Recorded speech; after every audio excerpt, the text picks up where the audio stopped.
मेरे तरह ऐसे लाखों करोड़ों लोग हैं जिनके साथ ऐसे एक्सीडेंट्स होते हैं इन लापरवाह लोगों के वजह से। उनकी लापरवाही की वजह से लोग अपने ऑर्गन खो देते हैं एंड नहीं भी खोते तो लोग मेंटली परेशान हो जाते हैं एंड अपनी लाइफ के साथ एक गलत स्टेप उठा लेते हैं। मैंने काफ़ी लोगों को देखा है। क्या अथॉरिटीज को एग्जिस्टिंग पॉलिसीज को रिकंसिडर करने की जरूरत है? Because the cost of surgery is too much for an average person. लाखों करोड़ों ऐसे लोग हैं जिनके हाथ नहीं है, लेकिन हर कोई ट्रांसप्लांट के लिए सूटेबल कैंडिडेट शायद नहीं है। प्रोसेसेस में बहुत सारे लिमिटेशंस है आज के टाइम में भी। बहुत सारे एडवांस्ड प्रोसेसेस जो कि बहुत कॉस्टली भी है, बट कितनी भी एडवांस टेक्नोलॉजी क्यों ना हो, वो नॉर्मल हैंड के फंक्शन को रेप्लिकेट नहीं कर पा रही है। जो रेसिपिएंट के नर्व्स है, उनके कट स्ट्रक्चर से हमको एक अंदाज़ा आता है कि वो स्ट्रक्चर्स वायबल है कि नहीं, या वो स्ट्रक्चर्स रिकवर होंगे कि नहीं। इतना ज़्यादा बर्डन है सिस्टम पे कि ट्रांसप्लांट के लिए जो कॉम्प्लेक्स केयर और इंफ्रास्ट्रक्चर की ज़रूरत है, उसके लिए वो एनर्जी या एफर्ट बच नहीं पाता है। जितनी भी ये सर्जरीज हो रही हैं, मेडिकली एडवांस सर्जरीज जिनको हम बोलते हैं, इंडिया कहाँ स्टैंड करता है? सर, ऑर्गन डोनेशंस क्यों नहीं हो पा रहे हैं? The numbers are very low. ऐसा होने के बाद भी इंतज़ार हो रहा है कि कोई डोनर मिल जाएगा। आज का पॉडकास्ट हमारे लिए बहुत ही खास है और आप सभी के लिए काफ़ी इंस्पायरिंग होने वाला है, क्योंकि हमारे साथ हैं हमारे दो स्पेशल गेस्ट नहीं, हम उन्हें हीरो कहेंगे। एक हैं अनंता, जिनकी जिंदगी एक एक्सीडेंट की वजह से पूरी तरह बदल गई, लेकिन उन्होंने हार नहीं मानी और अपनी हिम्मत, जज्बे और डिटर्मिनेशन के साथ अपनी किस्मत को खुद लिख डाला और बन गई एशिया की सबसे पहली शोल्डर लेवल आर्म ट्रांसप्लांट कराने वाली यंगेस्ट फीमेल। और उनके साथ इस कहानी के दूसरे हीरो हैं उनके डॉक्टर नीलेश सार्थ भाई, जिन्होंने अपनी एक्सपर्टीज और डेडिकेशन के साथ इम्पॉसिबल को पॉसिबल कर दिखाया और हजारों लोगों के लिए एक मिसाल कायम कर दी, जिसके बारे में बात करनी तो बनती है। इसलिए रेडी हो जाएं इस इंस्पायरिंग कहानी के हर पहलू को जानने के लिए, जैसे क्यों shoulder level arm transplant surgery इतनी डिफिकल्ट है, क्या क्या चैलेंजेस फेस किए हमारे दोनों हीरोज ने ये मिसाल कायम करने से पहले, और इसके अलावा और भी बहुत कुछ इंपॉर्टेंट जानने को मिलने वाला है आप सभी को। तो बिना किसी देरी के चलिए शुरू करते हैं आज का ये इंस्पायरिंग और इमोशनल रोलर कोस्टर एपिसोड। और अगर आपने हमारे चैनल को अभी तक सब्सक्राइब नहीं किया है तो हमारे चैनल को अभी सब्सक्राइब कीजिए, क्योंकि आपका एक सब्सक्रिप्शन हमें मोटिवेट करता है आपके लिए ऐसी अमेजिंग वीडियोस बनाते रहने के लिए। Namaskar sir. Hi Ananta. Hello. Welcome to the Misfit Humans podcast. We have done a podcast with you before and thank you so much sir for making this possible. My pleasure. आपने जो किया, it's a miracle. जो हुआ उस घटना को समझते हुए, देखते हुए, and I think the possibilities of getting this done were next to impossible. But you did it. What were the hurdles? What was the exact situation जिसमें एक कॉम्प्लिकेशन थी कि ये ट्रांसप्लांट हो ही नहीं सकता? Yes. So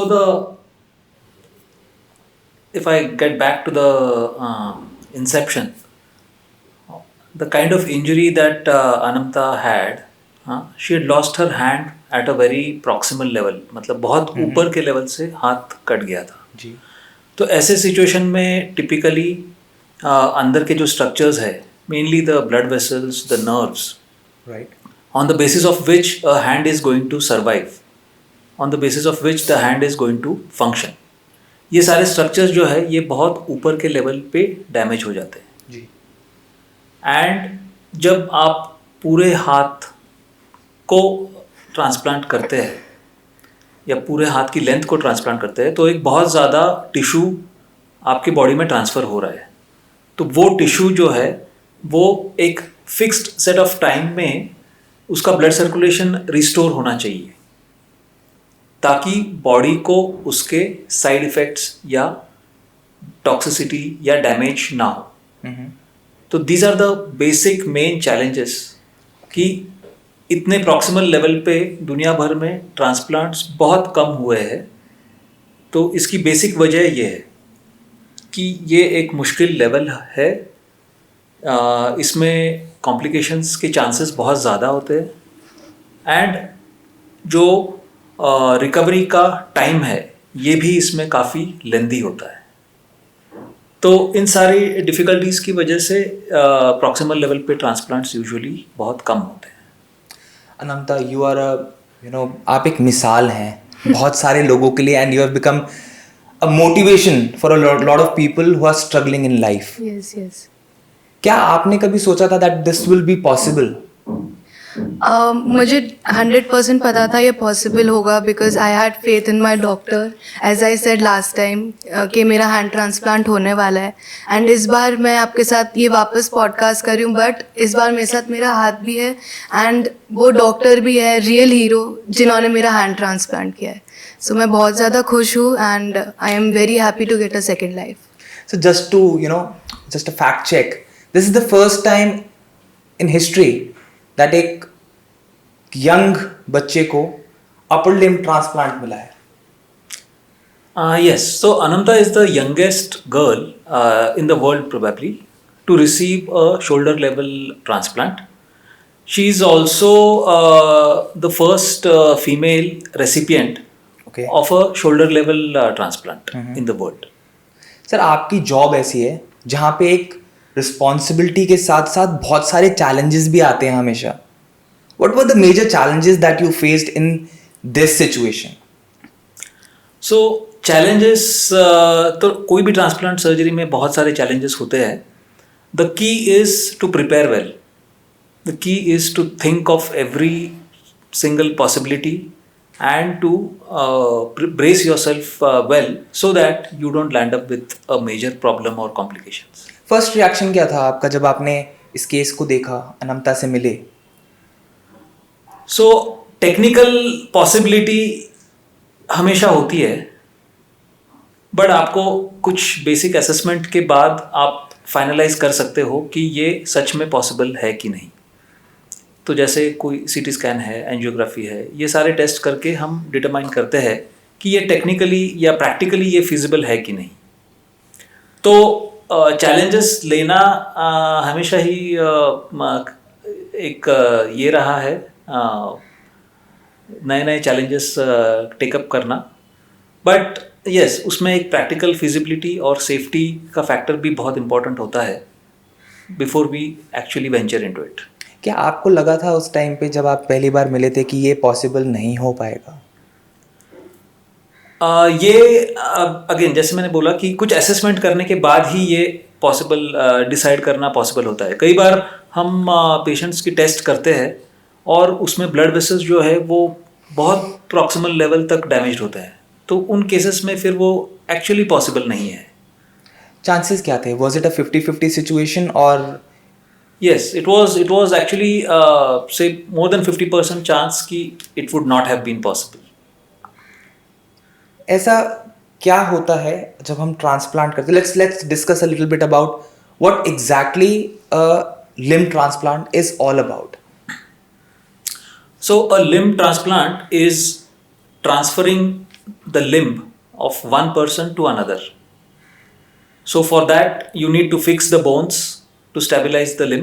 Okay. You need to repair all structures that are existing in the normal limb, which means you need to repair all the muscles, you need to repair all the tendons, you need to repair all the blood vessels, you need to repair all the nerves, and you need to readjust the skin in order to close the wound. So it is technically or broadly speaking, that is a limb transplant. When this happened, the 11,000 volt shock, Yes. क्या it was a very life changing incident for you? Yes, What was the definitely. perspective of your family and yourself? खुद से क्या लग रहा था कि अब चीजें बदलेंगी? Until unless you met sir. Yes. Sir को मिलने से पहले भी were you very confident कि मेरे को ट्रांसप्लांट मिल जाएगा, या आपको किसी ने बताया था कि इस तरीके की भी सर्जरीज होती हैं? सो डॉक्टर से मिलने से पहले मैंने बहुत सारे हॉस्पिटल्स में इंक्वायर किया था अबाउट हैंड ट्रांसप्लांट। मेरी पूरी फैमिली लगी हुई थी, बट कहीं पे बोल रहे थे आई वाज अंडर 18, कहीं पे मेरा लेवल मैच नहीं हो रहा था कि बिकॉज मेरा हैंड बिलो द शोल्डर एम्प्यूट हुआ था.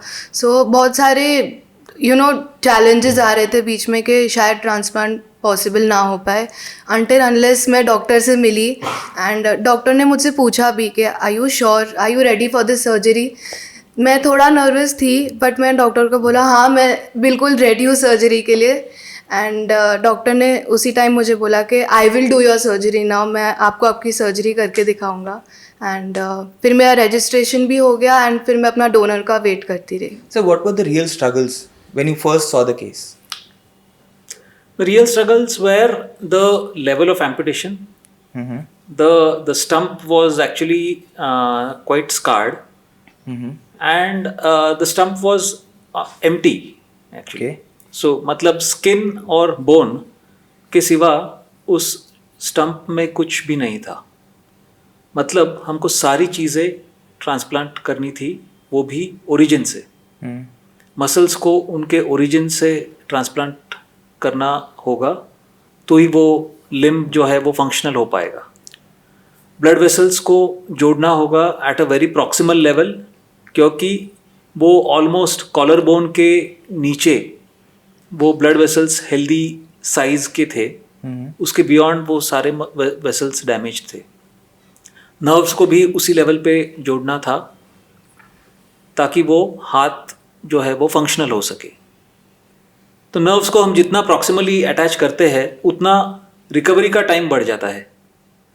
But in this situation there was no other choice कि we had to take up the challenge of reattaching all the structures at the suitable level so that they recover in a decent manner and so that the hand will become functional in the future.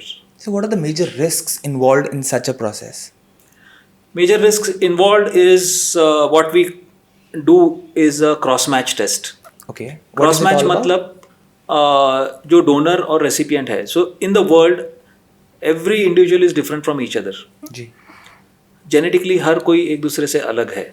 Right. तो cross match test में ये किया जाता है कि जो donor और recipient की ब्लड को टेस्ट किया जाता है ये देखने के लिए कि उनमें कितना मिसमैच है. तो ये मिसमैच जितना कम से कम हो सके उतना ट्रांसप्लांट जो है वो सेफ होता है.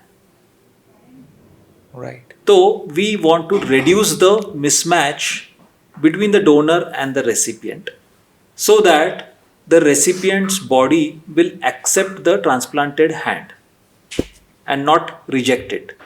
सर अगर मैच हो भी जाता है, क्या ऐसी सिचुएशन भी होती है कि मैच होने के बाद, सर्जरी परफॉर्म करने के बाद भी बॉडी आर्म को या लिम्ब को एक्सेप्ट ना करे? Yes, वो भी पॉसिबल है और वो भी कुछ हद तक होता है.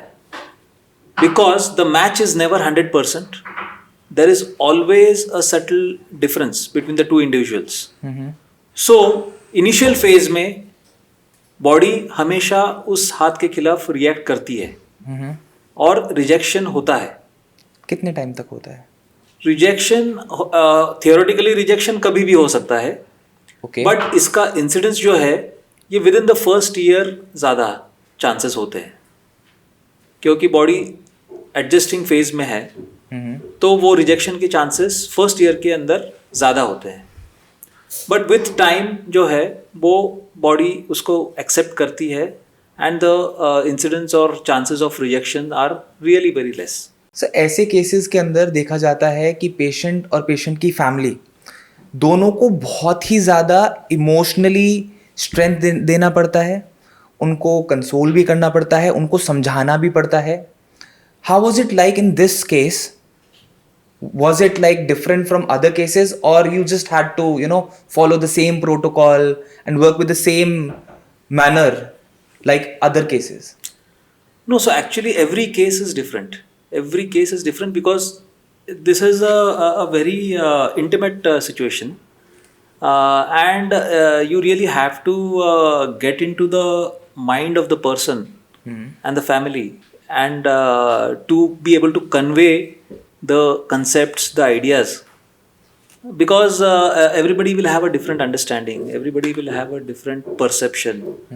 So you have to deal with it on a very individual basis. And so then based on how they understand the way they reciprocate to your ideas, you have to make the concepts digestible. Ananta, so जब ये एक incident हुआ, right, you went to many Yes. hospitals and your right hand was completely amputated, yes, right, and then you met doctor साथ भाई. yes. क्या experience था? How was it like? Sir कह रहे हैं कि हमारे लिए हर पेशेंट अलग होता है, but how was your experience at that time जब आप सर से मिले? जब मैं डॉक्टर से मिली सबसे पहले तो मेरी एक होप आई मेरे अंदर, बिकॉज उससे पहले बिफोर मीटिंग डॉक्टर मैं तब भी पॉजिटिव रहती थी, बट मैं हर दिन सोचती थी मतलब कोई मैं एक नया रीज़न ढूंढूं जिसके लिए मैं खुश हूँ या मैं लोगों को मोटिवेट करूँ. बट अब मैं डॉक्टर को मिल गई थी, एक रियल होप मेरे अंदर उजागर हो गई थी कि अब मैं एक डोनर का बस मुझे वेट करना है, प्रेयर्स करनी है. And I was just dependent on doctor and I had full trust and full faith on doctor and his whole team. Sir, hand transplant and prosthetics. There are two things when such a situation is there. दो option दिए जाते हैं, या तो आप prosthetic लगवा लो या तो आप हैंड ट्रांसप्लांट करा लो. Which one is better? How to decide? Which one has more risks? Which one should a person go forward with? So actually the prosthetics and hand transplant, there is no comparison between the two, Agree. because they are totally different options. Hand transplant is the only procedure which can give an amputee a hand which looks normal or which functions normal. A prosthesis, I believe, is a very weak replacement to the lost hand. This I say because prosthesis में बहुत सारे limitations है आज के time में भी. बहुत सारे advanced prosthesis जो कि बहुत costly भी है. रोबोटिक्स? हाँ, रोबोटिक्स से बने हुए. बट कितनी भी एडवांस टेक्नोलॉजी क्यों ना हो, वो नॉर्मल हैंड के फंक्शन को रेप्लिकेट नहीं कर पा रही है. उसमें बहुत सारे लिमिटेशंस है. प्रोस्थेटिक्स का वज़न बहुत ज़्यादा होता है जिससे कि रेसिपिएंट उनको एक्सेप्ट नहीं कर पाता है. उनमें सेंसेशंस नहीं होते हैं. उनको आप पानी में नहीं इस्तेमाल कर सकते हैं. उनसे स्टम्प में जो स्वेटिंग और इन सब चीज़ों के प्रॉब्लम्स होते हैं, स्किन रिलेटेड प्रॉब्लम्स होते हैं, उस वजह से भी प्रोसेसेस की एक्सेप्टेबिलिटी बहुत ही लिमिटेड है. तो प्रोसेसेस से कोई खुश है ऐसा एम्प्यूटी मैंने आज तक नहीं देखा. So there are two terms. एक होता है life saving and the other is life style. So when we say हम कोई लिम्ब ट्रांसप्लांट कर रहे हैं या अपर लिम्ब कर रहे हैं, लोअर लिम्ब कर रहे हैं, it's called a lifestyle change, cosmetic surgery, right? If I am correct. And the other is life saving like a heart transplant और किडनी ट्रांसप्लांट. दोनों को थोड़ा सा आप अच्छे से एक्सप्लेन करेंगे कि how exactly is lifestyle cosmetic surgery important and on the other hand it's the life saving ones? Yes, so I always tell the patients that whenever we are discussing these issues, कि समझो किसी का liver fail हो जाता है जी, या किसी का हार्ट फेल हो जाता है, तो वो एक लाइफ एंड डेथ की सिचुएशन है. तो ऐसी सिचुएशन में डिसीजन लेना बहुत आसान है. You will always choose something which will make you survive. कि अगर लाइफ है तो आगे का कुछ भी है, राइट? तो liver transplants, kidney transplants, heart transplants, lung transplants, ये सारे लाइफ सेविंग ट्रांसप्लांट्स है और ये ज़रूरी या एसेंशियल हो जाते हैं ज़िंदा रहने के लिए. As compare to this, hand transplant हो या for that matter face transplant हो जिस पे हम काम कर रहे हैं, ये क्वालिटी ऑफ लाइफ इश्यूज़ है. अगर किसी का हाथ नहीं है तो हम इमेजिन कर सकते हैं कि वो डे टू डे लाइफ में कितना सफ़र कर रहा है. वो हर छोटी छोटी एक्टिविटीज़ के लिए स्ट्रगल कर रहा है. तो भले ही ये कोई लाइफ थ्रेटनिंग सिचुएशन ना हो, बट इससे आपके quality of life significantly hamper हो रही है। तो इसीलिए ये ट्रांसप्लांट्स भी ज़रूरी हो जाते हैं। बट ये किस में ज़रूरी है, कौन इनको हैंडल कर पाएगा, कौन इनको ठीक से संभाल पाएगा, कौन इनका इसके लिए जो लाइफ लॉन्ग मेडिकेशंस की ज़रूरत होती है, लाइफ लॉन्ग केयर की ज़रूरत होती है, इन सब चीज़ों को कौन अच्छी तरह से संभाल पाएगा, इसके बेसिस पे ये डिसाइड होता है कि कौन सा पेशेंट इन सर्जरीज के लिए सूटेबल कैंडिडेट है। तो that is where the decision making boils down to.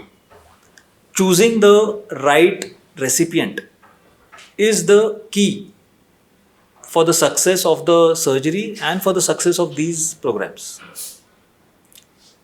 So, दुनिया में या लाखों करोड़ों ऐसे लोग हैं जिनके हाथ नहीं है, लेकिन हर कोई ट्रांसप्लांट के लिए सूटेबल कैंडिडेट शायद नहीं है, फॉर मल्टीपल रीजंस।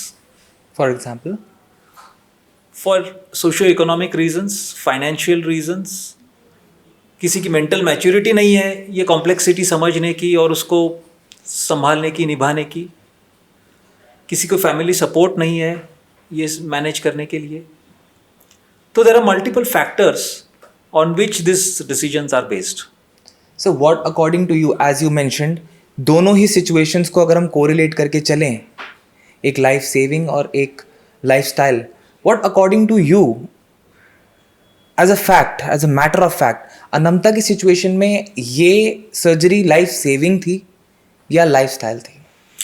नहीं, हैंड ट्रांसप्लांट हर सिचुएशन में एक लाइफ ट्रांसफॉर्मिंग प्रोसीजर है। It's a life transforming procedure. Yes, it's a life transforming procedure. It is never a life saving procedure, क्योंकि आपका एक हाथ नहीं है या आपके दोनों हाथ नहीं है, आपकी लाइफ को कोई खतरा नहीं है। राइट, आप जिंदा फिर भी रहेंगे। हाँ, ये सोचने वाली बात है कि आपके लाइफ की क्वालिटी क्या होगी। तो hand transplant is always about quality of life, it is never about life saving. So behind everything I would say there is this man, mister Aqeel.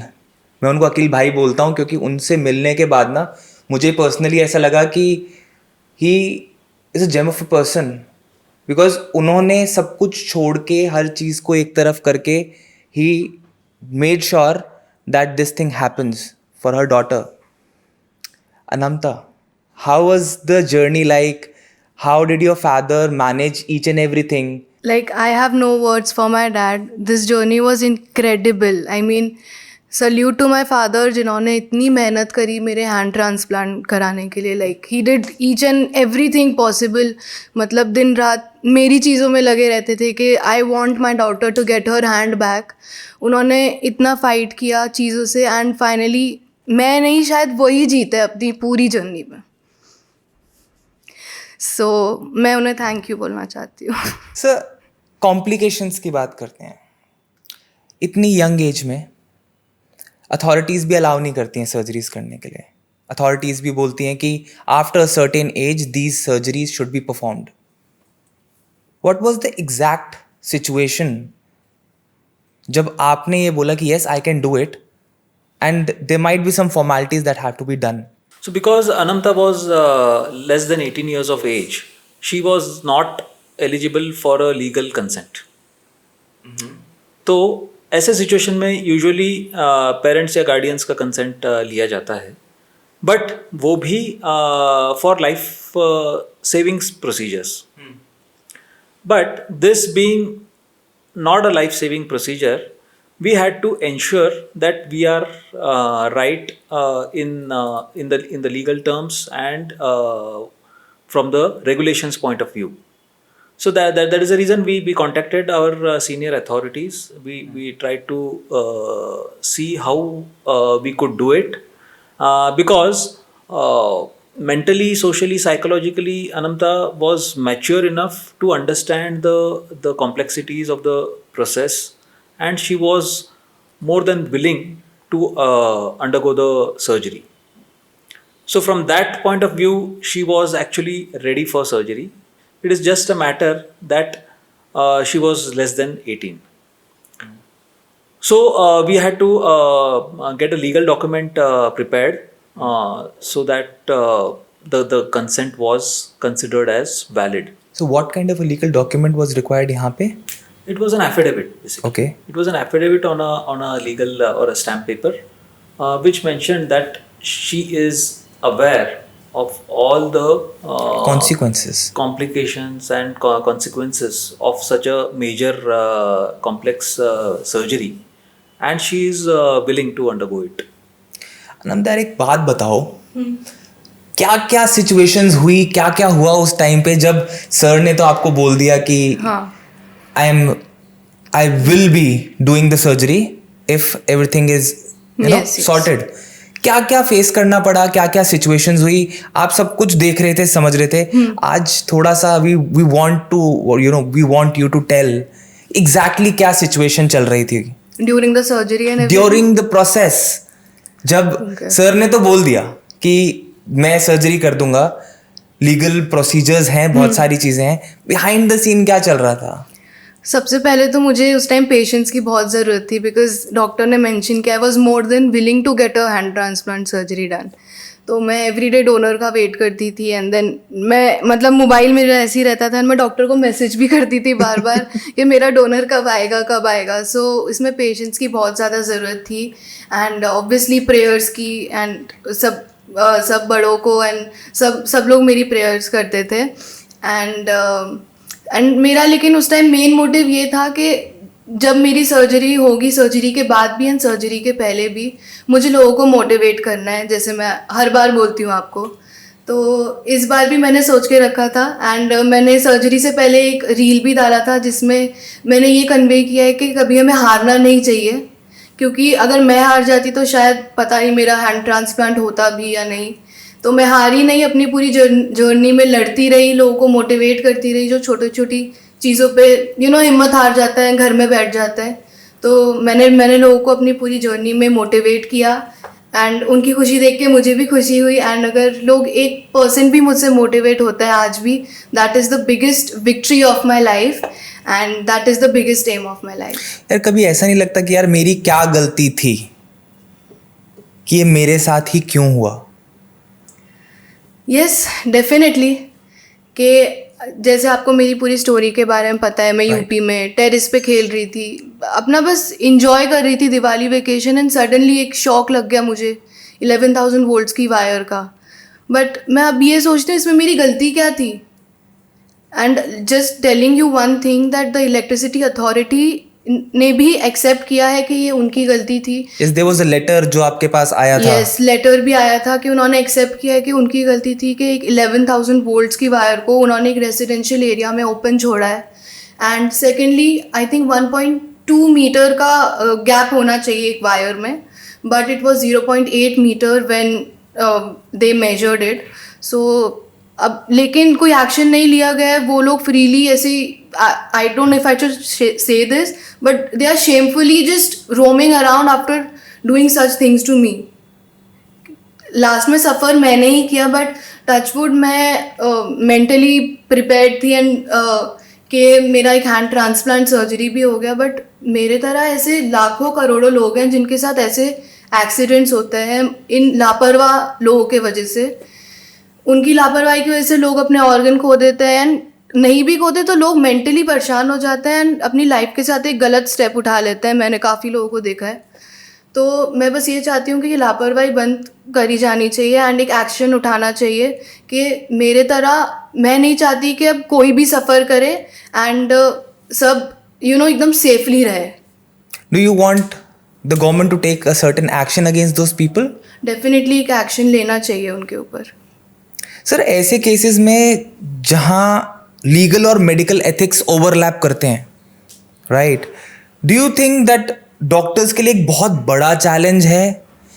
कुछ लॉज में, कुछ लीगल पॉइंट ऑफ व्यूज में changes आने चाहिए? This is N evolving science actually. Yes it is. So transplants में आज भी, क्योंकि कई सारे ट्रांसप्लांट अभी जैसे ये फर्स्ट टाइम हुआ है इस तरीके का ट्रांसप्लांट, राइट, तो इसकी आइडिया कई बार जो है वो एडमिनिस्ट्रेटिव अथॉरिटीज़ को भी पूरी तरह से नहीं होती है. राइट. तो ये गाइडलाइंस फॉर्मुलेट करना या ये इनमें जो चेंजेस करना या इनमें अमेंडमेंट्स करना या मॉडिफिकेशंस करना, these all come actually with the time and situation. Right. And these changes they keep happening over time. So definitely any rule, any regulation that comes today, it is likely to need some modification, it is likely to need some amendment in the future based on the situation at that time. Do you think the government, the authorities, I would not say the government, but the authorities treat life-saving and lifestyle surgeries differently? It all depends on the demographics of the society. एक time था जब कोई भी transplants, किसी भी तरीके के transplants हो नहीं रहे थे, क्योंकि उस टाइम पे हमारी प्रायोरिटीज़ अलग थी. राइट. जब हम बेसिक सैनिटेशन या इन्फेक्शियस डिसीजेस से जूझ रहे थे, उस टाइम पे नेचुरली ट्रांसप्लांट्स किसी के भी फोकस में नहीं था. विथ टाइम जैसे जैसे सोसाइटी इवॉल्व हुई, इकोनॉमी इवॉल्व हुई, तो फिर हम नेक्स्ट लेवल पे जाने लगे. राइट. तो हर फेज़ में सोसाइटी की रिक्वायरमेंट अलग होती है. जैसे सिंपल प्लास्टिक सर्जरी में भी कई सारी प्रोसीजर्स जो है वो रिकन्स्ट्रक्टिव प्रोसीजर्स है. जब वॉर का टाइम था, उस टाइम पे प्लास्टिक सर्जरी इवॉल्व हुई. जी. I think it started in 1950. In the world Wars. Yes. It started with the world Wars With the actually. wars, yes. कि वर्ल्ड वॉर्स में इतने सारे विक्टिम्स और इंजरीज हो रहे थे कि उनको रिकन्स्ट्रक्ट करना, उनको रिहेबिलिटेट करना एसेंशियल हो गया था. तो उसी में प्लास्टिक सर्जरी की बेसिक डेवलपमेंट हुई.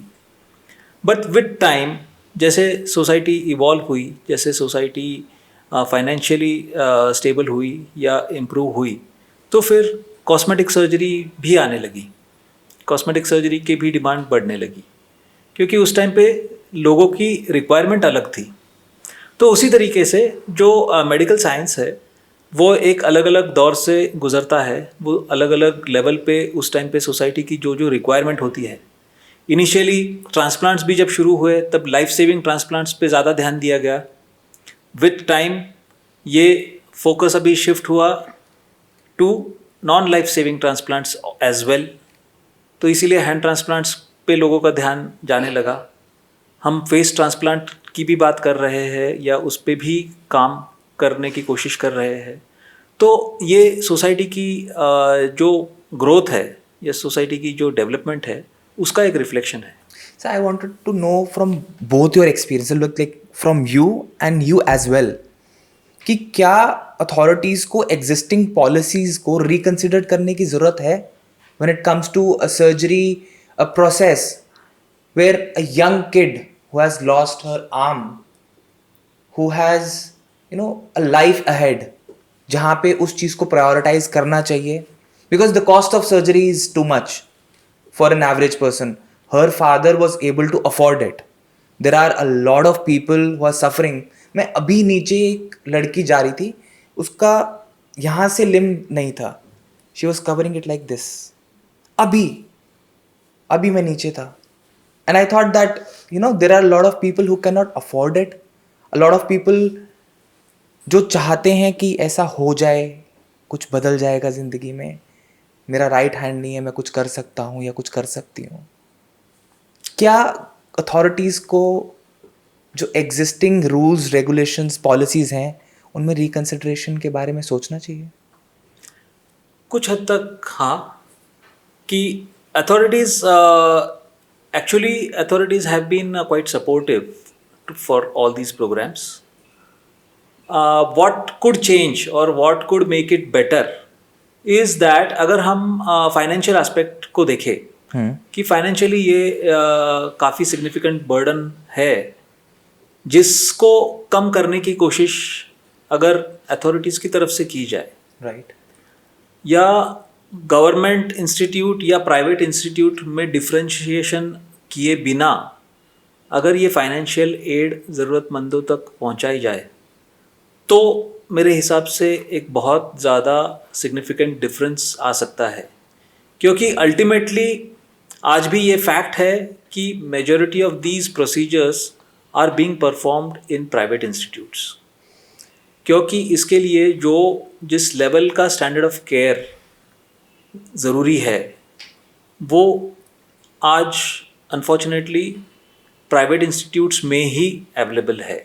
What you're trying to say is that the government does not have infrastructure, proper infrastructure for such surgeries? Not exactly. The government hospitals are fully capable of performing all these procedures, but they are overburdened with a lot of other things. उनके ऊपर बाकी के basic accidents, infections या medical problems, surgical problems का ही इतना ज़्यादा burden है system पे कि ट्रांसप्लांट के लिए जो कॉम्प्लेक्स केयर और इंफ्रास्ट्रक्चर की ज़रूरत है उसके लिए वो एनर्जी या एफर्ट बच नहीं पाता है. What do you think, Anamta? क्या पॉलिसीज को रिकंसिडर करना चाहिए? Because you have been a survivor. Yes. You have faced a lot of things in the process. Yes. What all did you face? सबसे पहले तो मुझे when I got to know about the surgery, hand transplant surgeries होती हैं, मैं friend से, family से discuss करती थी अबाउट हैंड ट्रांसप्लांट सर्जरी. लोगों को पता ही नहीं है कि हैंड ट्रांसप्लांट सर्जरीज भी होती है. सो मैं एक ये अवेयरनेस भी फैलाना चाहती हूँ कि there are hand transplant surgeries जो हमारी कंट्री में होती है एंड इतने अच्छे डॉक्टर्स उन्हें परफॉर्म करते हैं. तो जिस तरह मैं ये चीज़ एक्सपीरियंस कर चुकी हूँ कि विदाउट हैंड कैसा फील होता है, क्या लगता है, क्या कॉम्प्लिकेशंस आते हैं लाइफ में, एंड विद हैंड भी कैसा लगता है. मतलब मुझे वो कमी महसूस होती थी पहले जब मेरा हैंड नहीं था, एंड वो मुझे फीलिंग पता है. तो मैं भी उन लोगों को समझ सकती हूँ जो लोग अपने ऑर्गन्स खो देते हैं. तो मैं एक अवेयरनेस फैलाना चाहती हूँ कि हैंड ट्रांसप्लांट्स भी होते हैं हमारी कंट्री में, एंड कई लोग इसे करवा भी सकते हैं हैंड ट्रांसप्लांट सर्जरी जैसे मैंने कराया. एंड ऑर्गन डोनेशन भी बढ़ना चाहिए हमारी कंट्री में, because all thanks two donor and उनकी पूरी फैमिली के उन्होंने एक 9 ईयर ओल्ड की उनकी डॉटर का एक्सटर्नल ऑर्गन डोनेट किया. उन्होंने उनकी डॉटर के और भी ऑर्गन्स डोनेट किए थे. I think she saved 7 to 8 lives. So I hope she is in peace now. And तो हमारी कंट्री में ऐसे भी अच्छे लोग एग्जिस्ट करते हैं, इतने अच्छे डॉक्टर्स एग्जिस्ट करते हैं. एंड एक ऑर्गेनाइजेशन है, डोनेट लाइफ ऑर्गेनाइजेशन, जो ऑर्गन्स अरेंज कराते हैं बाय मिस्टर नीलेश मांडलेवाला. एंड उनको भी थैंक यू बोलना चाहती हूँ कि उनकी वजह से भी मेरा हैंड ट्रांसप्लांट हो पाया है. सो हमारी कंट्री में इतने अच्छे लोग एग्जिस्ट करते हैं. वो बात अलग है कि कई लापरवाह लोग भी हैं, लेकिन उनसे 100 गुना अच्छे लोग भी हैं हमारी कंट्री में. सो लोगों को हैंड ट्रांसप्लांट्स भी कराने चाहिए एंड ऑर्गन डोनेशन भी करना चाहिए कि लोगों को एक सेकंड लाइफ मिलेगी. एंड मुझे भी एक सेकंड लाइफ मिली है, एंड मैं अपनी फीलिंग्स अच्छे से एक्सप्रेस कर पा रही हूँ आज. सर, ऑर्गन डोनेशंस क्यों नहीं हो पा रहे हैं? The numbers are very low. A lot of people are waiting, पैसा होने के बाद भी इंतज़ार हो रहा है कि कोई डोनर मिल जाएगा. मैचेस नहीं हो पा रहे हैं या डोनेशन ही नहीं हो पा रहा है. ऑर्गन डोनेशंस मेरे ख्याल से इसलिए नहीं हो पा रहे क्योंकि वो कंसेप्ट हमारी सोसाइटी के लिए अभी तक नया है. ऑर्गन डोनेशन अभी जैसे 2 सिस्टम्स है.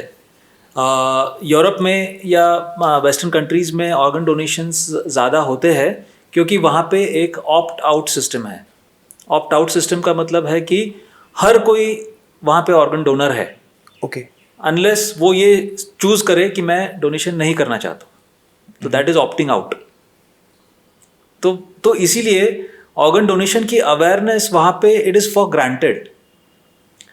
बट इंडिया में वो कंसेप्ट नहीं है, तो उसकी वजह से we have to opt in. तो we have to by choice, by voluntarily हमको ऑर्गन्स प्लेज करने हैं. तो इसीलिए reach of the organ donation requirement ये एक्चुअली लैकिंग है फिलहाल. ये विद इन स्मॉल पॉकेट्स ये धीरे धीरे करके फैल रहा है. जो सफ़र करता है वो नेचुरली वो फैमिली सेंसिटाइज होती है या वो सर्कल सेंसिटाइज होता है about organ donation, organ transplants. But ये इन्फॉर्मेशन इसी तरह से फैल रही है, पेशेंट टू पेशेंट फैल रही है, या किसी का सुना, किसी का देखा, उस तरीके से ये फैल रही है। नेचुरली अभी गवर्नमेंट भी इसमें काफ़ी रोल प्ले कर रही है for creating awareness about organ donation. इसकी बातें हो रही है, धीरे धीरे अवेयरनेस बढ़ रहा है, बट डिमांड इतनी ज़्यादा है कि ये अवेयरनेस अभी भी कम पड़ रहा है। But I am very hopeful that in the future things will get better. So let's understand the process of a transplant and then we will discuss about the road to recovery. What exactly happens like जब आप सारी चीज़ें sort हो जाती हैं, everything, all the procedures are sorted out. What is the process of transplant from the beginning till the transplant happens? So it begins with once the recipient is selected, कि once recipient का workup होता है पूरी तरह से, एक detail workup के बाद रेसिपिएंट का रजिस्ट्रेशन किया जाता है। रजिस्ट्रेशन करके उनका नाम स्टेट गवर्नमेंट की वेटिंग लिस्ट पे रहता है। एंड देन जब भी कोई ब्रेन डेड या पोटेंशियल डोनर आइडेंटिफाई होता है, तो वो रिस्पेक्टिव हॉस्पिटल गवर्नमेंट ऑफिशियल्स को इसकी इन्फॉर्मेशन देते हैं कि ऐसा ऐसा पोटेंशियल डोनर हमारे हॉस्पिटल में है। तो फिर फैमिली से बात की जाती है, कंसेंट लिया जाता है कि वो कौन से ऑर्गन्स डोनेट करने के लिए रेडी है। उसके हिसाब से गवर्नमेंट की तरफ से ही वेटिंग लिस्ट के अकॉर्डिंगली ये ऑर्गन्स एलोकेट होते हैं। और जब भी इसका एलोकेशन हो जाता है तो फिर रिस्पेक्टिव रेसिपिएंट्स को उस हॉस्पिटल में बुलाया जाता है और फिर डोनर और रेसिपिएंट का क्रॉस मैच टेस्ट किया जाता है। उसकी सूटेबिलिटी देख के फिर ट्रांसप्लांट की सर्जरी की जाती है। Anamta, how is it going right now? Physiotherapies and everything are happening. क्या लग रहा है कि अब चीज़ें improve हुई हैं, better feel हो रहा है? How is the movement? How is the arm surgery के जो साइट है वहाँ पे रिकवरी कैसी है अभी? अभी तो टचवुड रिकवरी बहुत अच्छी हो रही है। मैं फिजियोथेरेपी भी करती हूँ जो मुझे डॉक्टर ने बताया है, and the sensation and movement will come eventually जब मैं फिजियोथेरेपी एंड एक्सरसाइजेस करूँगी। But overall I am very happy कि मुझे एक सेकेंड लाइफ मिल गई है एंड एक मेरा हाथ वापस आ गया है, तो मैं बहुत ज़्यादा खुश हूँ। And all thanks to the doctors and everyone's prayers, donor and their family and everyone. Doctor ने कितना टाइम बताया आपको, कितने टाइम में आपके हाथ की प्रॉपर मूवमेंट आ जाएगी? प्रॉपर मूवमेंट लाइक अभी जैसे कुछ महीनों में धीरे धीरे करके वापस आने लगेगी। जैसे अभी धीरे स्लोली मेरी मूवमेंट स्टार्ट हो रही है, तो धीरे धीरे करके वापस आएगी। सर, टेक्निकल लेवल पे how is the process, the procedure planned? Yes, so as I explained earlier that we know what all structures we need for the limb to be functional. Yes. So we have to plan the donor surgery and the recipient surgery. मतलब donor से हाथ जो निकाला जाता है वो किस level पे निकालना है ताकि हमको सारे स्ट्रक्चर्स मिले, एंड देन रेसिपिएंट की प्रिपरेशन की जाती है सो दैट जो भी एग्जिस्टिंग स्ट्रक्चर्स है, बोन है, मसल्स, टेंडन्स है, ब्लड वेसल्स है, नर्व्स है, इन सारे स्ट्रक्चर्स को हम आइडेंटिफाई करके रेडी रखें। एंड देन फाइनली जब सर्जरी के टाइम पे इन स्ट्रक्चर्स को मैच किया जाता है, तो then one by one sequentially with priority bone को पहले फिक्स किया जाता है to get the limb stable, blood vessels को अटैच कर दिया जाता है सो दैट जो ब्लड सर्कुलेशन है हाथ का वो शुरू हो जाए। तो once that is done then the war is half one, and then you go on to repair all the other remaining structures. So what is the role of technology and the medical team that is involved in the process? Technology is helping us in many ways. It is helping us in understanding the situation of the recipient. It is giving us a scan, it is giving us an image of what the structures are likely to be inside. Right. It is helping us with planning our fixations well. It is helping us with proper or good repair of all the structures. The microscopes, today we have very advanced microscopes which help us perform all these things in a much more efficient manner. and then in the similar manner we can also trace the recovery of all these structures in the future as well. Wow. I've heard that you had to reconstruct the nerves in the process. क्या success rate होता है? Like how do you evaluate कि जो मैंने reconstruction किया है वो 100% successful होगा भी या नहीं होगा? सो नर्व्स में जो है we go by visual appearance of the recipient nerves. जो रेसिपिएंट के नर्व्स है उनके कट स्ट्रक्चर से हमको एक अंदाज़ा आता है कि वो स्ट्रक्चर्स वायबल है कि नहीं, या वो स्ट्रक्चर्स रिकवर होंगे कि नहीं. अगर उसका अपीयरेंस जहाँ तक नॉर्मल अपीयरेंस नहीं आता है वहाँ तक हम नर्व्स को कट करते जाते हैं एंड एक हेल्दी लेवल पे नर्व्स को रिपेयर करते हैं. अगर हेल्दी लेवल पे नर्व को रिपेयर किया गया है तो उसकी रिकवरी ऑलमोस्ट 100% अश्योर्ड है कि रिकवरी होगी. भले ही वो थोड़ी बहुत कम ज़्यादा हो सकती है बेस्ड ऑन डिफरेंट इंडिविजुअल्स या फॉर डिफरेंट फैक्टर्स, या एज रिलेटेड रिकवरी में हीलिंग में डिफरेंस होता है, but the gross recovery should happen. Sir ये जो जर्नी है रिकवरी और एक्सेप्टेंस की, इसमें सबसे बड़ा टर्निंग पॉइंट क्या होता है? सबसे बड़ा टर्निंग पॉइंट ये मेरे ख्याल से रेसिपिएंट को पूछना चाहिए, बट मेरे हिसाब से कि एक completion of body image is one thing which is beyond the physical या medical parameters. इसमें एक आपके बाकी ऑर्गन ट्रांसप्लांट्स में आपके ऑर्गन्स दिखते नहीं हैं. हैंड में आप उसको देख सकते हैं, फील कर सकते हैं, उसको मूव करते हुए देख सकते हैं. तो इसका जो एक मेंटल साइकोलॉजिकल इम्पैक्ट है, that is probably the biggest turning point. Ananta, what is the impact? ये जो रिकवरी का प्रोसेस चल रहा है इसमें आप कैसा फील कर रहे हो? मैं बहुत ज़्यादा अच्छा फील कर रही हूँ. मुझे ये बहुत ज़्यादा सिंपल बात है बट मुझे बताते हुए इतना अच्छा लग रहा है कि मैंने अपने राइट हैंड के एक बार नेल्स को कट भी कर लिया एंड वो ग्रो भी हो गया है. सो मुझे इतना अच्छा फील हो रहा है. एंड जो मैं पहले जब सोचती थी कि जब मेरा हैंड नहीं था, कि जब मेरा हैंड ट्रांसप्लांट होगा मैं इस पर मेहंदी लगाऊंगी और आई विल डू एक्सटेंशंस और नेल पेंट. सो अब ऐसा लग रहा है कि वो मेरा that dream is coming true. तो मुझे बहुत ज़्यादा खुशी मिल रही है. बट अब मेरा मेन एम ये है कि मुझे अपनी कंट्री को प्राउड फील कराना है एंड एक अवेयरनेस रेज करनी है. एंड मतलब अब मुझे और लाखों करोड़ों लोगों को मोटिवेट करना है कि वो अपनी हिम्मत ना हारें. जैसे मैंने अपनी हिम्मत नहीं हारी, मैं अपनी पूरी जर्नी में लड़ती रही, बट अगर हम लड़ेंगे नहीं तो जीतेंगे कैसे? तो अब बस मैंने यही ठान लिया है, मैं लोगों को मोटिवेट करती रहूँगी एंड सबके साथ पॉजिटिविटी स्प्रेड करती रहूँगी. आपने लास्ट पॉडकास्ट में एक बात बोली थी, like you are so motivated ना. मैं बहुत लोगों को पिछले कुछ महीनों में काफ़ी बार आपका एग्जाम्पल दे चुका हूँ. You said that when you came out of the hospital the doctor said कि आपको कहीं पे भी नहीं जाना है, just go home and relax and don't go anywhere and don't meet anyone. क्या थॉट प्रोसेस था उस टाइम पे? क्या चल रहा था दिमाग में कि मेरे को रेस्टोरेंट जाना है, मेरे को बाहर जाना है, मेरे को नहीं घर में बैठना?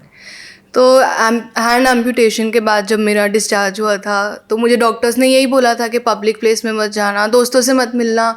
एंड ऐसा मतलब कोई उससे मुझे मेंटली भी अफेक्ट हो सकता है एंड ब्रेन हैमरेज के भी चांसेस थे.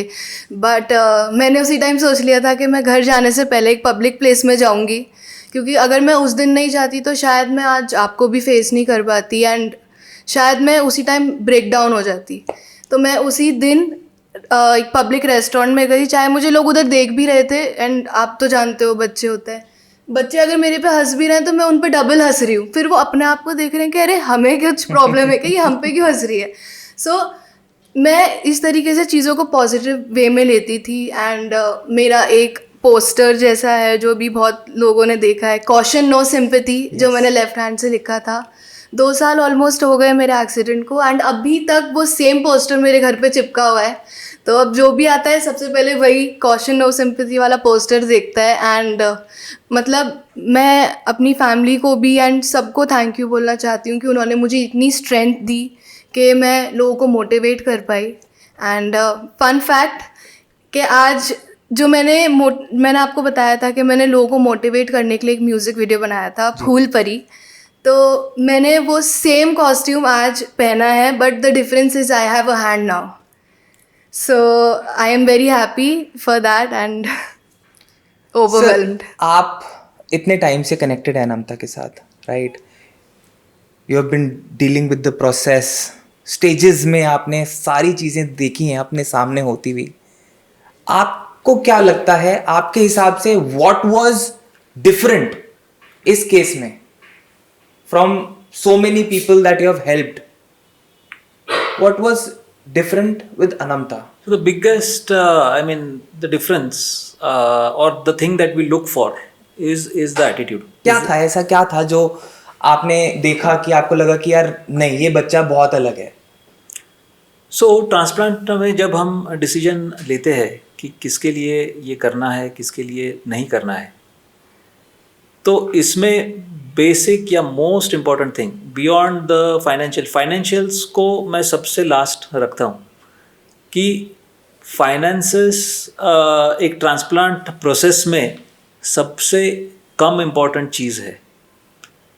सबसे इम्पॉर्टेंट अगर कुछ है तो ये आपकी एटीट्यूड है, ये आपकी मेंटल स्ट्रेंथ है कि आप लाइफ को किस नज़रिए से देखते हैं, आप प्रॉब्लम्स को किस नज़रिए से देखते हैं, आप उनकी उससे जूझने की लिए क्या एटीट्यूड आपने बनाया है, और ये फैक्टर्स ही मैटर करते हैं एक सक्सेसफुल आउटकम के लिए, क्योंकि ट्रांसप्लांट एक कॉम्प्लेक्स प्रोसेस है ही, राइट? इसमें मुश्किलें आएंगी, बट अगर आपका एटीट्यूड सही नहीं है तो फिर आप उनसे डील नहीं कर पाएंगे। मुझे लगता है कि ये सिर्फ एक सक्सेसफुल सर्जरी नहीं है, एक मेडिकल सक्सेस की जर्नी ही नहीं है, it's an inspirational journey for a lot of people out there जो आज ये पॉडकास्ट देख भी रहे होंगे कि हिम्मत अगर आप नहीं हारोगे ना, तो I think being optimistic, manifesting the right things, you will get what you want. कुछ ना कुछ रास्ता तो जरूर निकलता है। So talking about the medical advancement, India कहाँ स्टैंड करता है आज? हैंड ट्रांसप्लांट, ट्रांसप्लांटोलॉजी, जितने भी ये सर्जरीज हो रही हैं, मेडिकली एडवांस सर्जरीज जिनको हम बोलते हैं, इंडिया कहाँ स्टैंड करता है उस प्रोसेस में? इंडिया आज ऑलमोस्ट एट पार है as compare to any other country in the world, and in fact the Indian system जो है इसमें भी अभी दो चीज़ें हैं, one is related to infrastructure and one is related to you talk of equipments, you talk of instruments, you talk of the tests available, and you talk of the manpower available. So in terms of all these factors, India is today at par with any other country in the world. Okay. So we are performing extremely well in the field of transplants, and a lot of complex surgeries, complex transplants of all types are being performed in the country today with excellent outcomes. क्या challenges होते हैं, major challenges क्या होते हैं इस तरीके की surgeries perform करने में? ये सर्जरीज सिर्फ एक, जैसे आपने सही कहा कि ये सिर्फ एक सर्जिकल चैलेंज नहीं है, ये एक मेडिकल चैलेंज है, ये एक सोशल चैलेंज है, ये एक ये मल्टीपल लेवल पे इसके चैलेंजेस है, क्योंकि ultimately after any transplant you are on life long immunosuppression. तो इसके लिए you have to maintain a certain standard of life, a certain disciplined life, so that you do not land up with problems related to immunosuppression. Is that life threatening too? It is potentially life threatening if not taken care of in the right manner. जो patients इनको सही तरीके से संभालते हैं वो safely एक normal life जी सकते हैं, बट अगर आप इसकी सीरियसनेस को ना समझो तो यस, ये थेरोटिकली ये लाइफ थ्रेटनिंग भी हो सकता है। Ananda, you're the first recipient, under 18 recipient of a limb transplant. Yes. अभी सर ने जो बात बोली, are you completely aware of each and everything? Yes, And yes. आप अपने आप को mentally कैसे prepare कर रहे हो उस चीज़ के लिए? आई am aware of everything, like मुझे सर्जरी से पहले भी पता था कि क्या प्रोसेस है. इनफैक्ट मुझे डॉक्टर ने एक दिन पूछा भी था कि you know all the procedure, and then I told him that this is going to happen. Right. So I am aware of everything, medications, and I will take care of my hand. ये energy चाहिए sir life में ना. This is the ideal patient. This is an ideal patient, I will say. सब कुछ एक तरफ. मैं इस बच्चे से जब पहली बार मिला ना, myself being in the industry practicing for so many years, this was the first person I met. लोग हॉस्पिटल में आते हैं ना, डॉक्टर को गाली दे के जाते हैं, ठीक है. आप कितना भी अच्छा कर लो ना किसी के लिए, at the end of the day you will be like, they're like people will be like, doctor साहब ने तो ये कमी छोड़ दी थी. Experiences, you might have faced a lot of things in this context, right? But this kid was like, एक point पे भी इसने ये नहीं बोला मेरे को कि the team who's treating me, who's fighting for me, has left any stone untouched. इतना मोटिवेशन या तो ये डॉक्टर साहब की खूबी है, राइट? या I don't know where this is coming from. It might be the family too, but ऐसा क्या आपने बोला जिससे इतना ऑप्टिमिज्म? क्योंकि after so much happening she had a lot of believe in the process. So ultimately, the first counseling is always a very challenging step, because you have to pass on the real picture. Right. कई बार कई patients आते हैं क्योंकि उन्होंने कहीं देखा है, सुना है, and they are all excited about the transplant. Yes. But you have to know the reality behind it. You have to know the challenges behind it. You have to know the complexity behind it. And at the same time, you do not want to demoralize or demotivate the patient completely. So that is a very tightrope walk actually. It is. So we always try our best to make sure that we have covered all the points of relevance. At the same time, we are keeping the hope alive. So unofficially, it's a world record. And hopefully, officially भी ये surgery कुछ ही दिनों में, कुछ ही महीनों में officially एक world record बन जाएगा. बट कहीं ना कहीं अगर चीज़ों को देखा जाए, the cost involved is very high. कितना खर्चा हो जाता है अगर हम इनिशियल डेज से कैलकुलेट करें till the surgery and post surgery? So it is always variable in every case based on the challenges that come, based on the logistics. Simple thing जैसे कि आपको चार्टर्ड फ्लाइट करनी पड़ जाए to get the organ. Right. That again will make a difference. कि if you have a local donor in Mumbai city itself or within the state of Maharashtra itself, that itself will bring the cost down. But if you're doing it at odd hours, if the flight connectivity is not suitable, if you have to do a chartered flight, all these factors come into play.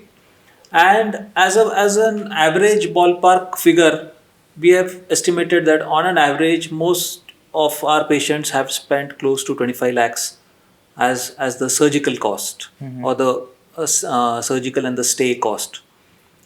And there have been some pluses and minuses in the logistical costs. So that is the average cost, and then whatever lifelong treatment goes on, जो lifelong immunosuppression चलता है, उसके लिए on an average 15 to 20,000 rupees per month ये lifelong expenditure है. तो इन सारे expenditures में मैंने जैसे mention किया था कि authorities का role इसमें आ सकता है कि समझो medicines कुछ हद तक subsidize की जाए या कुछ investigations में subsidy दी जाए, तो ये सारे कॉस्ट्स या ये जो है ये कम किए जा सकते हैं या ये ज़्यादा लोगों तक फिर इसकी पहुंच बढ़ सकती है. सर मुझे कहीं ना कहीं लगता है what you said is completely right. But on the other hand, what is more important is organ donation. सारी चीज़ें हो सकती हैं, प्रोसेस हो सकता है, फाइनेंशियली चीज़ों को इस्टेब्लिश किया जा सकता है, एक ऐसा इंफ्रास्ट्रक्चर भी क्रिएट किया जा सकता है जहाँ पे बड़ी फाउंडेशंस भी they can come together and you know help people in the financial manner. What about the donation? कहीं ना कहीं जो मैचिंग प्रोसेस होता है वो बहुत कॉम्प्लिकेटेड है. कहीं ना कहीं डोनेशंस ही नहीं हो रहे हैं. We don't have donors. What are we doing about organ donation? Exactly. So, donor is the center of the story. Yes. Without a donor, there is no story.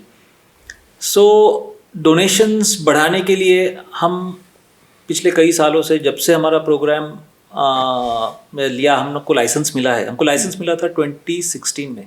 Okay. जबकि हमारा पहला ट्रांसप्लांट हुआ 2020 में. तो उस समय तो लॉजिस्टिक्स, उस समय तो चैलेंजेस बहुत ज़्यादा थे. उस समय तो अवेयरनेस की सिचुएशन बहुत ही ज़्यादा बुरी थी. बट ये लोकल लेवल पे, रीजनल लेवल पे, स्टेट लेवल पे, नेशनल लेवल पे हम लोग कंटिन्यूसली इसके बारे में बात करते हैं या अवेयरनेस फैलाने की कोशिश करते हैं, या पेशेंट स्टोरीज़ जो लोगों तक पहुंचते हैं वो किसी को इंस्पायर करते हैं. तो इस तरीके से ये प्रोसेस चल रहा है कि we have to spread these stories और we have to make these stories reach to more and more people so that people are aware that these kind of transplants are also possible. These kinds of organs are also needed by so many people in the country, in the world. तो ये उसी तरह से फैलेगा. And ultimately on a practical terms ये decision actually देखा जाए तो बहुत आसान है. कौन अच्छा नहीं करना चाहता है? True. Everybody wants to do good, everybody wants to be helpful to others, everybody wants to do something good. I agree with you, sir. So Definitely. after you are gone, if your organs are going to remain in somebody's body, Right. they are going to keep you alive. Sir मुझे लगता है एक मुहिम शुरू कर देनी चाहिए, जैसे रक्तदान को लेके एक मुहिम शुरू करी गई थी कि रक्तदान महादान. मुझे लगता है कि हर इंसान को आज के समय में ऑप्ट इन करना चाहिए ऑर्गन डोनेशन के लिए. और मैंने आपकी एक शॉर्ट फिल्म भी है, 6 मिनट की एक फिल्म है, आई सॉ दैट. अभी वो आएगी मोस्ट लाइकली जल्दी. It is so emotional. मतलब मैंने अभी तक ऑर्गन डोनेट नहीं किया है, बट मैं So first thing you have I'll to do is to reach pledge. Delhi. First thing I'm doing is I'm pledging and I'm donating my organs. Wow. That's great. It Really was good. so heart touching. I personally felt कि यार ये क्यों नहीं किया तूने अभी तक. I think it's the requirement of the hour कि ये होना चाहिए. और जो भी लोग इस पॉडकास्ट को देख रहे हैं, the first thing they should do, Organ donation. they should go and get their organs donated right away.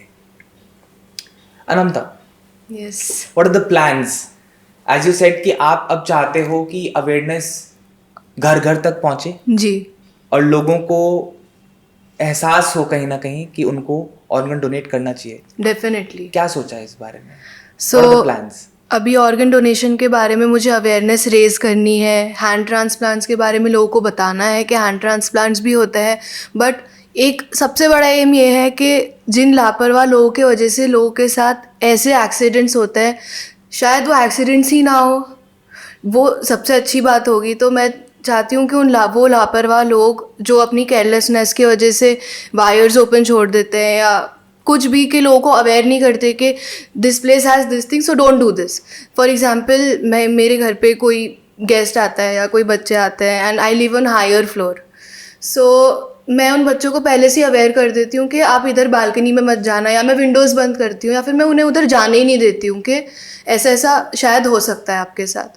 तो मैं चाहती हूँ कि आपको आपके घर पे कोई आ रहा है या फिर आपको सामने वाले की केयर करनी चाहिए एंड इतनी केयरलेसनेस नहीं दिखानी चाहिए जो उनकी लाइफ को रिस्क हो एंड उनको चीज़ें फेस करनी पड़े. मुझे लगता है that Ananta, you are a living example here that people should donate organs, and people should also advocate Definitely. कि ये हादसे ना हो जो कि किसी की लापरवाही से हो रहे हैं. I know there are accidents that happen on road. कहीं ना कहीं वो बहुत अनसर्टेन होता है and people lose their arms, their legs and their limbs, and sometimes people lose their lives too. But कहीं ना कहीं व्हाट हैपेंड विद यू, वो किसी की गलती थी. Definitely.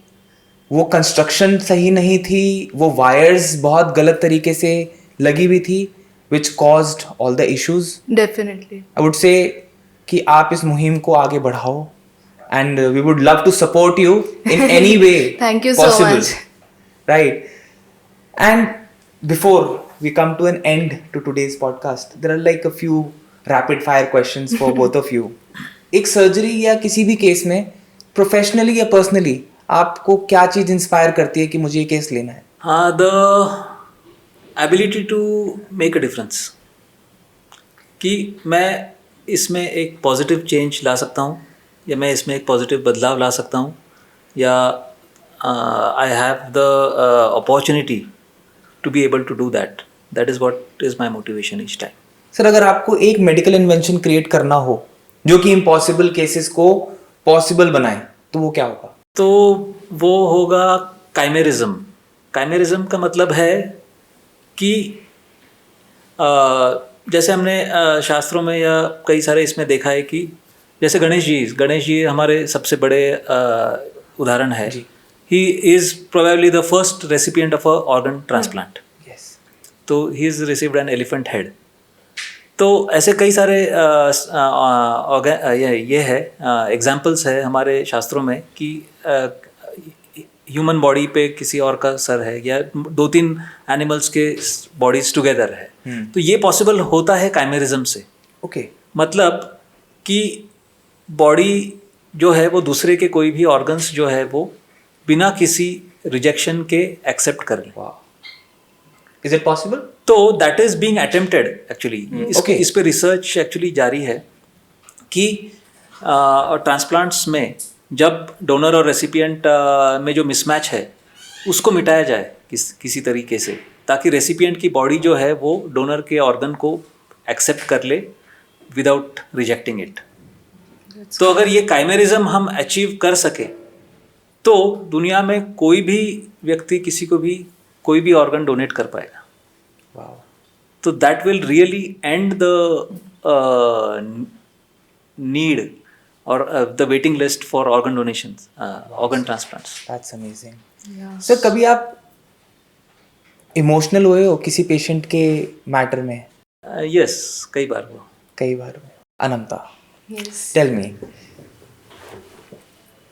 What was the best moment इस पूरी जर्नी में आपकी? कि मेरा हैंड ट्रांसप्लांट हुआ एंड जब मैंने पहली बार अपना हाथ देखा, that was the best moment of my life. One of the best lines from your song?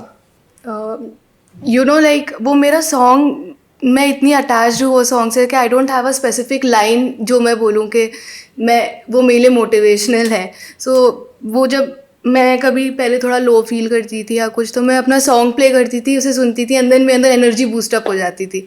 So my whole song is, या I can't choose one thing और a part because all the lines are very close to my heart. One thing you would like to say for Nilesh sir? As I always say that after looking at doctor and the whole team, कि अब मैं बोल सकती हूँ कि real heroes actual में exist करते हैं, एंड उन्होंने मुझे एक सेकेंड लाइफ दी है, एक और मेरा हाथ उन्होंने वापस लाया है, and that is the biggest thing that can happen to me. So thank you so much. So one life lesson और वन मैसेज जो आप पूरी दुनिया को देना चाहते हो इस पॉडकास्ट के माध्यम से? The message is that see, life is a one-time opportunity, and we have to make the most of it, and we have to make sure that even after we go, we give somebody a chance to make the most of it. And Anamta, your journey has been very inspiring. It has been an inspiration for a lot of people. एक ऐसी चीज़, एक ऐसी बात जो आपको लगता है हर इंसान को जाननी चाहिए? सबसे पहले तो जैसे मैंने अभी पॉडकास्ट में मेंशन किया कि आपको अपने सामने वाले की केयर करनी चाहिए, एंड अगर आप इनडायरेक्ट वे में देखें तो डोनर एंड उनकी फैमिली ने इनडायरेक्ट वे में मुझे हेल्प किया, डॉक्टर ने मुझे हेल्प किया, एंड जो डोनेट लाइफ ऑर्गेनाइजेशन है उन्होंने भी किसी की लाइफ में एक चेंज लाया. सो helping people and spreading positivity is the best thing that you can do to someone. and सबसे बड़ी चीज़ कि हमें किसी को सिंपैथी नहीं देनी चाहिए. अगर वो इंसान डिप्रेशन में नहीं भी होगा वो तब भी चला जाएगा. So that is the main thing that you should remember कि आपको अपने सामने वाले को सिंपैथी नहीं देनी है, कभी अपनी हिम्मत नहीं हारनी है. अपनी अगर कोई आपके सामने एक गलत सिचुएशन आ रही है उससे लड़ते रहना है, कभी गिव अप नहीं करना. जैसे मैंने किया, मैं लड़ती रही, एंड उसका सल्यूशन एक दिन ज़रूर निकलेगा एंड बहुत अच्छा निकलेगा. तो एंड मैं बस यही बोलना चाहती हूँ कि कभी हिम्मत नहीं हारनी चाहिए एंड चीज़ों से लड़ते रहना चाहिए. That's so inspiring and motivating. So thank you so much, sir and Anamta, for Thank coming you so much. and making this podcast, so insightful for the people who are watching it right now. Thank you so much for coming. Thank you so very much for Thank you having for me. having me.